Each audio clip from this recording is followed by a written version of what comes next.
ہم کریں گے ہر مظلوم کی حمایت۔ السلام علیکم، میں ہوں حورین فاطمہ اور آپ دیکھ رہے ہیں حمایتی نیوز HD چینل۔ نظر ڈالتے ہیں آج کی اہم خبروں پر۔ ٹنڈو مستی میں نوجوان لڑکی کا سرعام قتل کاری قرار دے کے بے دردی سے جان لے لی گئی۔ وقار بٹی کی رپورٹ۔ گنبٹ کے قریب ٹنڈو مستی میں ایک انتہائی دل دہلا دینے والا واقعہ پیش آیا، جہاں نوجوان لڑکی روبینہ چانڈیو کو سرعام ہجوم کے سامنے گولیاں مار کے قتل کر دیا گیا۔ ذرائع کے مطابق روبینہ چانڈیو کو ایک شخص پسند کی شادی کے لیے گھر سے لے گیا تھا، تاہم مقامی بعض افراد اور عجائب کے دباؤ کے باعث 24 گھنٹوں کے اندر واپس کر دیا گیا۔ واپسی کے بعد لڑکی کو مبینہ طور پر کاری قرار دے کے ہجوم کے سامنے بے دردی سے قتل کر دیا۔ یعنی شاہدین کے مطابق مقتولہ اپنی جان کی بھیک مانگتی رہی، اپنی پاک دامنی کی قسمیں دے رہی تھی، لیکن موجود افراد میں سے کسی نے بھی اسے بچانے کی کوشش نہ کی۔ یہ واقعہ علاقے میں شدید خوف و ہراس اور غم و غصے کی لہر دوڑا گیا۔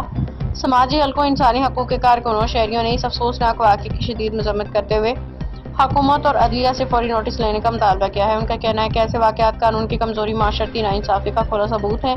شہریوں نے مطالبہ کیا کہ واقعے میں ملوث تمام افراد کو فوری گرفتار کر کے قرار واقعی سزا دی جائے، تاکہ آئندہ اس قسم کی سفاکانہ جرائم کا سدباب کیا جا سکے۔ ساتھ ہی عوام سے اپیل کی گئی کہ وہ اس ظلم کے خلاف آواز بلند کریں اور انصاف کے حصول کے لیے متحد ہو جائیں۔ باخبر رہیے ہر جگہ ہر وقت، جانیے ملکی و غیر ملکی حالات و واقعات یقین کے